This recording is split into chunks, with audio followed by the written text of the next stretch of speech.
October 1978. The nights are drawing in, the roads are slick with leaves, and Britain is counting the days until winter sets in for good.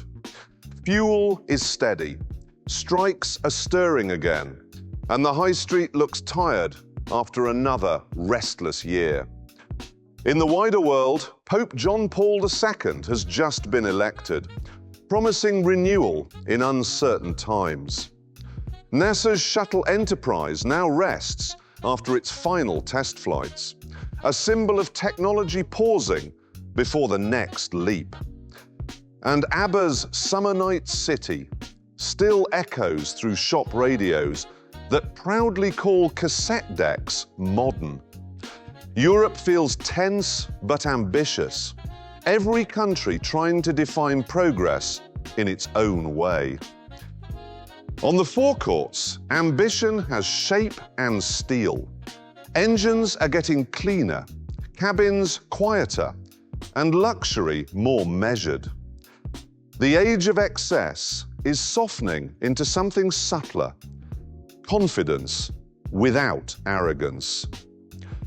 Some say the cars of this month capture the last calm breath before the storm, when Europe's engineers still believe progress could be elegant. All we know is they're the Alfa Romeo Giulietta, the Jaguar XJ6, the Opel Senator, and the Peugeot 604. This is Four Wheels and Fuel, Season 2, Episode 9, the month when Europe drove with purpose. Nuova Giulietta 2000 accende la sfida.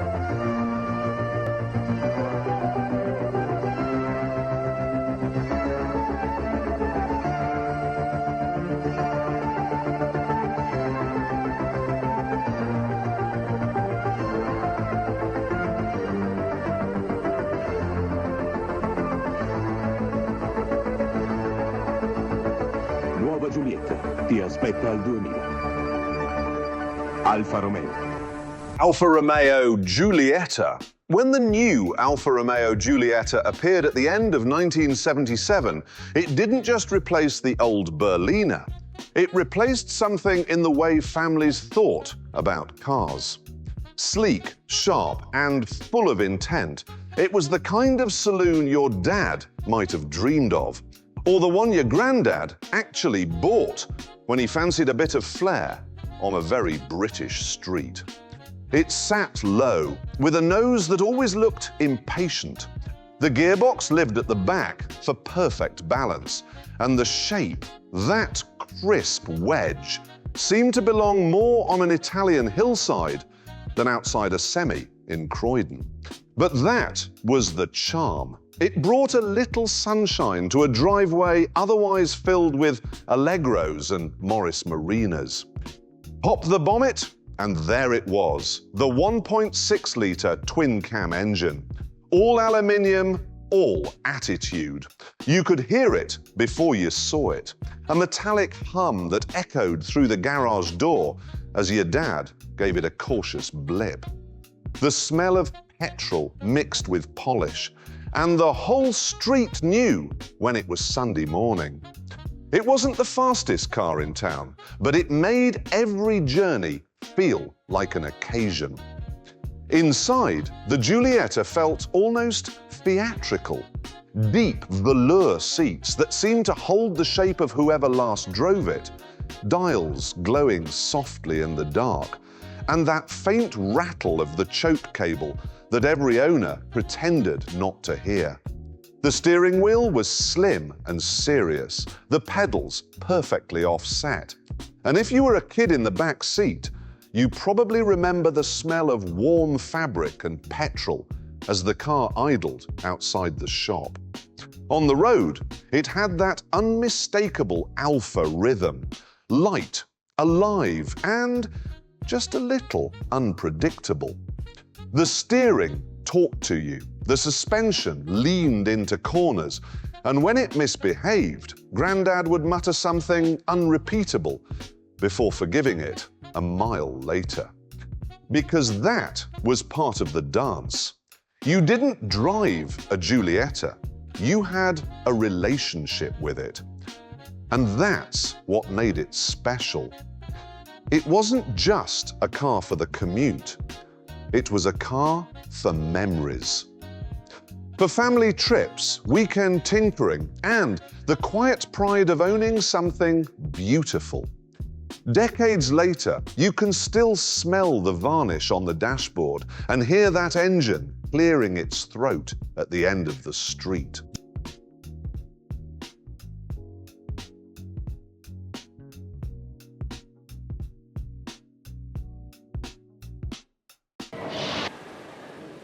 The XJ6, every inch a Jaguar, although the name doesn't appear on it anywhere, and it doesn't even have the traditional frame around the radiator grille. Comes with a choice of two six-cylinder engines, 2.8 litres, the popular European size, and 4.2 litres, which will please the Americans. Also a choice of three transmissions, and the price range between about 1,790 up to 2.25. Jaguar XJ6. By 1978, the Jaguar XJ6 had already become a fixture on British roads and in British memories. It was the sort of car your granddad might have pointed out at the lights, or your dad might have promised himself he'd own one day when life was a bit more generous. It wasn't just a motor car, it was an idea of success wrapped in walnut veneer and pride.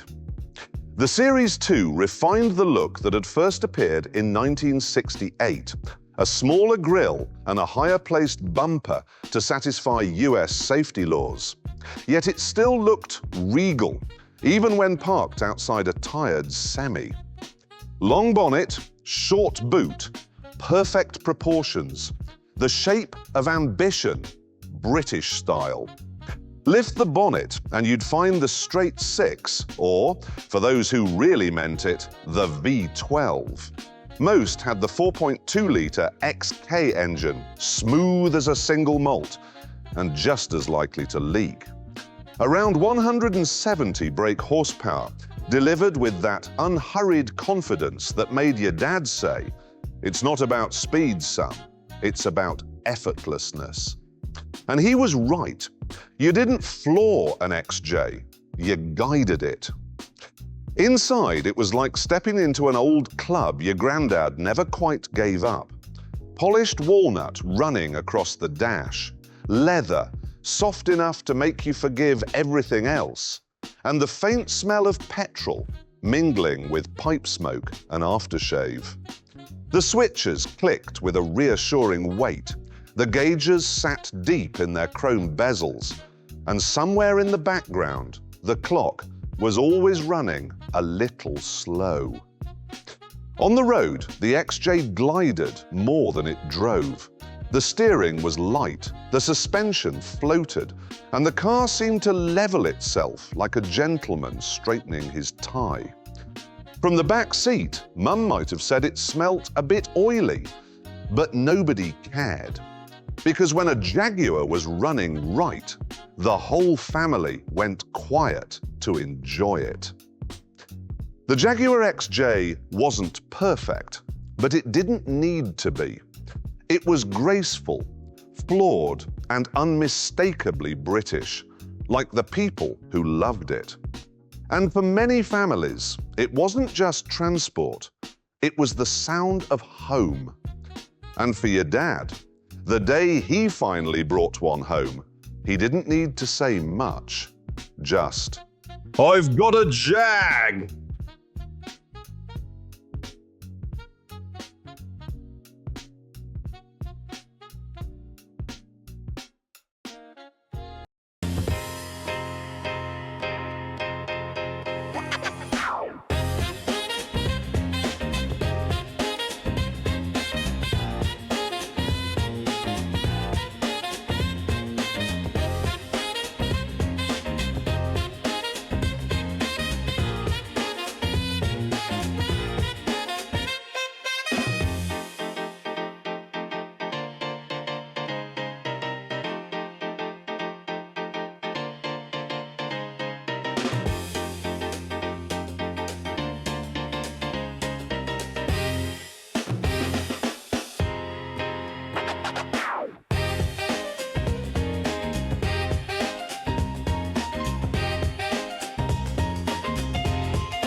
Opel Senator 2.8S. By 1978, the Opel Senator had become the sort of car your dad pointed out in traffic. Not because it was loud or showy, but because it looked like someone had finally got things right. It was Germany's new statement of confidence, solid without arrogance, sharp without fuss. If the family Cortina was the car of the people, the Senator was the car of the person those people wanted to be.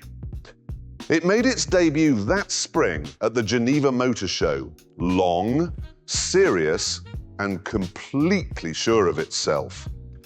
The proportions were clean and mathematical, wide stance, upright glass, and just enough chrome to prove it wasn't trying too hard.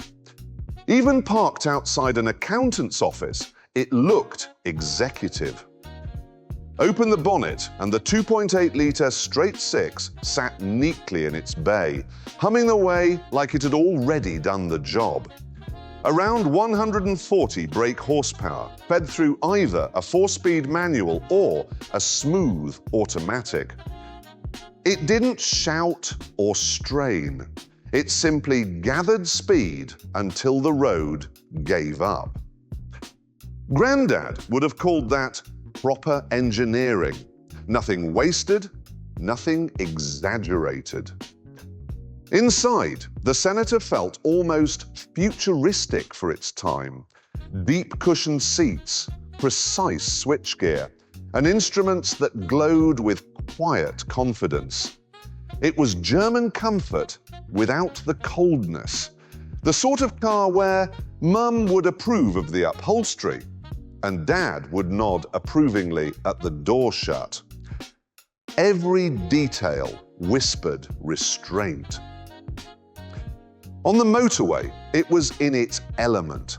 The suspension smoothed out rough tarmac, the steering stayed steady, and the cabin remained calm enough for conversation. The Senator didn't demand attention, it earned it. It was a car that made silence feel expensive.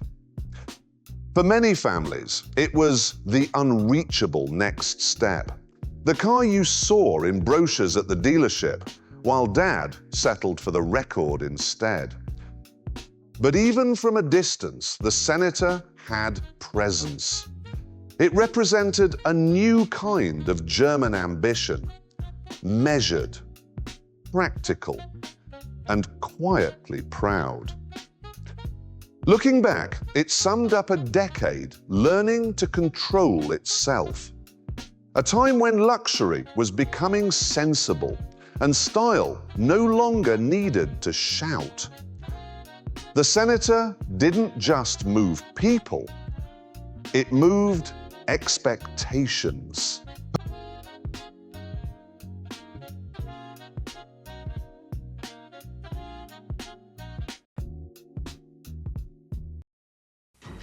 Through the years, innovation has been an obsession with Peugeot.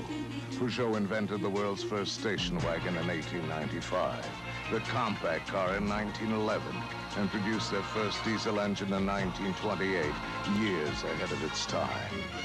Maybe that's why in Europe, Peugeot outsells Volvo and BMW combined, because you don't get to be the second oldest car maker in the world by making second-rate cars.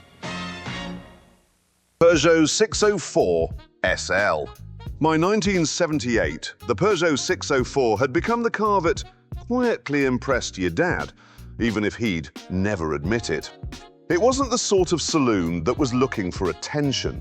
It simply arrived, parked itself with quiet dignity, and made everything else nearby look a little overwrought. Designed by Pininfarina, it had that perfect balance of elegance and understatement. Long bonnet, upright glasshouse, and the kind of neat chrome detailing your granddad would have called properly finished. It wasn't a show car, it was a diplomat in metal, composed and confident, as if it knew more than it let on. Under the bonnet, the 2.7-litre PRV-V6 purred away like it had all the time in the world. Around 136 brake horsepower, smooth and civilized, not for racing, but for arriving, unruffled. It was the engine that whispered refinement rather than bragging about it. Your uncle might have said it was a thinking man's Rover, and he'd have been right. Inside, the 604 felt more drawing room than dashboard. Thick seats that invited conversation, soft cloth that caught the light like velvet, and a faint aroma of French polish and fuel. The instruments were clear, the steering light, and everything operated with a sense of calm purpose. Mum would have approved of the ride. Grandad would have liked the simplicity. And everyone else would have wondered why the Germans made such a fuss about themselves. Out on the road, it was all about composure. The suspension worked with a kind of grace, floating rather than bouncing, never hurried, never harsh. It made British roads feel better than they were. And in an age when so many cars strained to feel modern, the 604 simply was. For many families, it was a rare sight. The sort of car you saw gliding past and thought, that's what success looks like if you've got manners. It wasn't for flash or show, but for those who valued comfort, quietness, and a touch of self-control. Looking back, the 604 feels like the last chapter of old-fashioned luxury. A car from a time when refinement didn't need gadgets or power figures. It was what Europe did best. Confidence wrapped in restraint.